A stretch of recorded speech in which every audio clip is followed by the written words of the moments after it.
All right, what's going on, you guys? Nick here with Nick Strength and Power. I've got a couple of interesting stories for you guys today. The first story that I've got for you guys today, the collab that nobody expected was actually going to happen. Nick Walker versus Blessing Awodibu. So both Nick Walker and Blessing posted some shots from this get-together where apparently they were posing. They're both obviously in off-season mode.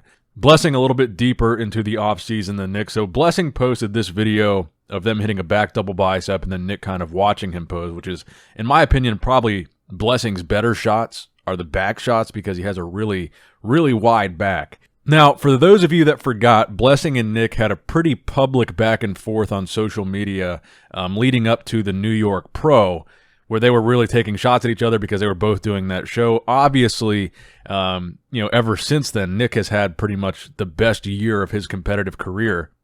Obviously winning that New York Pro, Blessing winding up in 6th place at that New York Pro. I don't even think we ever got to see them in a call-out where they were next to each other at that show. Nick was clearly far ahead of the boogeyman, so that rivalry kind of seemed irrelevant immediately after that show because it was pretty safe to say that Nick was the one coming out on top, and then Nick went on to win the Arnold Classic and went on to place top 5 at his first Mr. Olympia ever. So I was a little surprised to see this, but on the other hand, I think now the rivalry is really dead because, the question of who's the better bodybuilder, right now at least, Blessing or Nick, I think Nick has certainly slammed the door shut in regards to the answer being Nick is the better bodybuilder. So there's not really much to be rivals about at this point. But I am actually really glad to see that there is some camaraderie to the extent that they were able to get together and film some content. That being said, I do think that Blessing has some catching up to do when it comes to Nick Walker if he ever wants to reignite that rivalry, especially with the lower body. So Blessing posted the back videos, but Nick also had some posts of his own. A most muscular, a side chest, and a front double bicep. And these were kind of the HD footage from this collaboration. So obviously, I think Nick looks pretty dominant in most of the poses. Blessing looks pretty good in the side chest. I'll give him that. But even if you look at a shot like the front double bicep, which is one of the shots that you can see Nick's midsection in the most, one of the things that Blessing was most critical of as they were going into that New York Pro was Nick Walker's waist, his midsection, how it was blocky, the gut thing, all that stuff. But if you actually look at them both in this pose, I think Nick's midsection actually looks more flattering than Blessing's. Now, granted, they're both in the offseason. Blessing's hitting a vacuum pose. But I would say neither of them really have the most aesthetic midsection in this photo, at least. And Nick, his abs are a little bit more visible, and he almost looks a little bit more tapered than Blessing in that pose. So I really think, Nick has gotten a lot of credit, but I think he deserves a little bit more credit for how far he's come. In regards to this rivalry, back then there was a lot of people saying there's no way Nick's going to beat Blessing, and now I think it's almost, Nick is almost so far ahead of Blessing, the rivalry doesn't even exist on that competitive level. I think we're going to see some really big things from Nick Walker in the years to come. I think it's only just begun for him. Now, next up in the news, Regan Grimes says his prep starts December 13th, which is next week. So Regan put up this post on Instagram announcing that he's going to be preparing for his next show. He doesn't say which show, but I have a pretty strong feeling it's going to be the Arnold Classic 2022, which is going to be the first weekend of March. And if he started a prep, he's already been in pretty good shape because he's been competing so frequently towards the end of the 2021 season. So it's not like he's been deep into an off season by any stretch of the imagination. But I would take this to mean we might see him in the Arnold Classic lineup in the beginning of March, and we are about the 13th would put him 10, 11 weeks away from that. And I would probably even go as far to say that unless they're doing the Arnold, most bodybuilders that did the Olympia, like Regan, probably aren't beginning any kind of prep until 2022, and they're just going to enjoy the holidays and enjoy the rest of the year. So the fact that Regan is beginning a prep, I think, is an indicator that I think we're going to see him on the Arnold Classic stage personally. But let me know what you guys think in the comment section below, both about Blessing versus Nick and about Regan Grimes' potential in the Arnold Classic lineup. We know that Nick's not going to be there, so the defending champion won't be defending the crown at the Arnold. So that says a lot about, the chance of someone new winning it this year. I believe Steve is going to be there. Kukla will be there as well. And now a word from our sponsors over at Cannadips. Thank you to Cannadips for sponsoring today's video.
Really appreciate Cannadips sponsoring today's video. They're going to be hooking it up for the holidays. The branded holiday box with all 5 core flavors will be 50% off, including mint, citrus, wintergreen, mango, and citrus.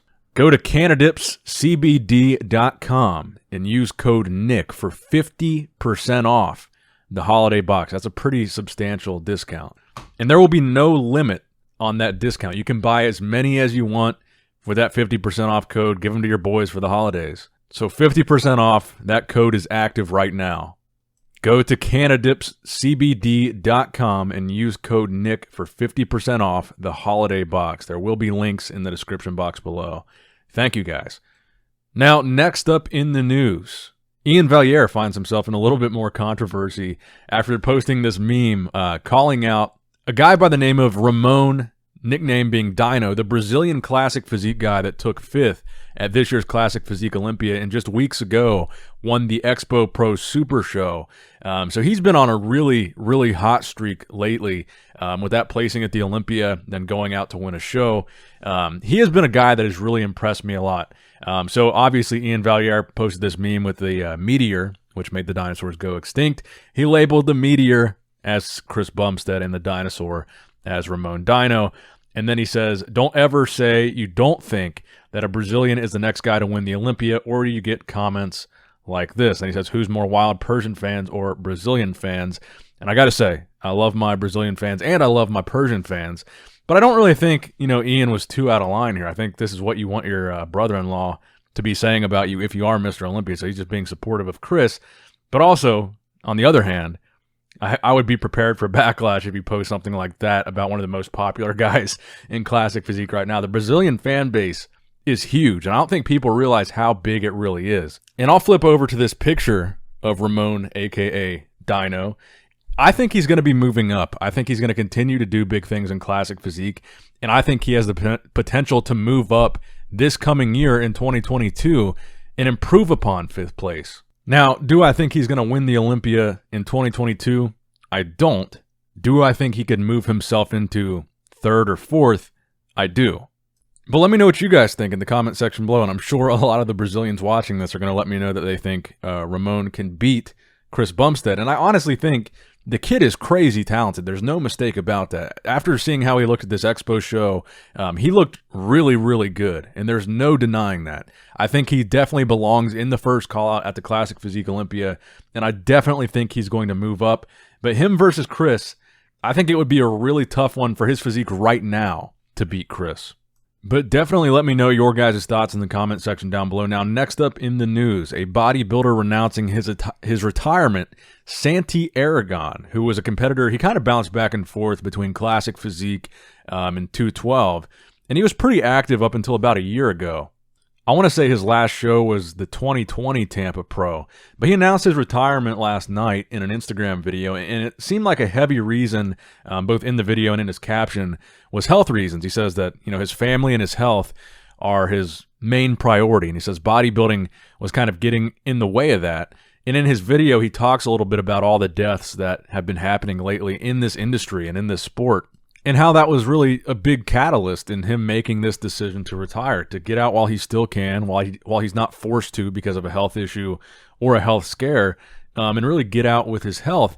And I think this is a message that really should be encouraged with more younger bodybuilders, as far as realizing when it's time to get out. If it seems sticking around longer than you need to or longer than is healthy for you, I think is definitely something that a lot of bodybuilders have trouble with, because it's a sport so heavily focused on how you look, right? And everybody's judging, the fans. They're fans of you because of how you look. So there is a lot of pressure to stick around and look like a pro bodybuilder and compete as a pro bodybuilder for maybe longer than other sports, because you still want to maintain that image. And it's a very, there's a lot of, I don't want to say selfish, but it is a very vain pursuit. It is a very, I want to be the most muscular guy on stage pursuit. So while with a lot of other sports, you might have the desire to keep playing the sport, and that's why you don't hold on. You've also got this unique scenario with bodybuilding where you want to keep playing the sport, you want to keep competing, but you also want to keep looking like you play the sport and keep looking like you're a pro competitor, because obviously you like looking like that. So it is a little bit harder, I think, for bodybuilders to know when to walk away, or to walk away early enough to save them some health. And I think this message and what Santi Aragon is doing here should be encouraged. If a younger guy, Santi Aragon is a younger guy, wants to step away from the stage and he thinks, it's time, and especially when the inspiration is health, I think it should be encouraged and not looked down upon that a guy, acknowledges there's a lot of risks to what I'm doing here. It doesn't seem like it's paying off for me right now. Maybe it's time to walk away. I think that should be encouraged, especially with a lot of these younger athletes that might stick around for 10, 15 years and still be placing, 10th at shit, like competing to place 10th. Whether people want to accept it or not, the Dexter Jacksons of the bodybuilding world are an abnormality. That is not something that happens every day to where a bodybuilder can compete to 50 and keep placing at the highest level. That's a special thing. That's why Dexter's in kind of a league of his own. But you see a lot of bodybuilders that don't get talked about as much, that compete into their mid to late 40s, even their early 50s, and they're placing outside of the top 6. They're placing top 10 at shows. But you kind of got to ask yourself, what's the point? They're probably not going to win any of these shows, but they keep competing. They keep placing kind of in the mix a little bit, but not really in the conversation. And I think that needs to be addressed as well. When you look at it realistically and from a health perspective, pro bodybuilding should not be a decades-long career. It's really one of those careers that maybe is a decade at best, a decade of good placings, and that's it. Like I said, Dexter is kind of the exception to that with multiple decades of competing as a pro, but that is not typical, and that is not something people should expect out of a pro bodybuilding career. But let me know what you guys think on this, about pro bodybuilders retiring a little bit younger, knowing when it's time to walk away. And I say this, and I want to include that in the video because, I think it should be encouraged, and I want to see a lot more guys be able to retire from bodybuilding. They get to do what they love. They get to compete. They get to, experience being a pro bodybuilder. But we don't have to say X, Y, and Z guy passed away. We don't have to say this guy was forced to retire. We don't have to say this guy, his kidneys failed, so he had to get out. He had liver failure. He had to get out. He had a heart attack, so he had to get out. We don't want to keep saying that. And I would like to see more scenarios where guys retire early and they retire young and they retire, like Santi says, without being forced to. He doesn't have to. He's choosing to. And I think that should be an encouraged topic of conversation, especially with, all the deaths that have happened over this past year. All right, so I think we're going to wrap it up there. Make sure you guys go and support today's sponsor, Cannadips.com. We really appreciate them. It really helps out a lot when we have sponsors like that. So check them out. Use the discount code, 50% off. And as always, hit that like button. It really helps out a lot, especially now that dislikes are gone. The number of likes is really the only feedback you can give. So the more likes, the more this gets into the algorithm. Subscribe if you haven't already. As always, I love you guys. Appreciate you guys. Nick Strength and Power signing out.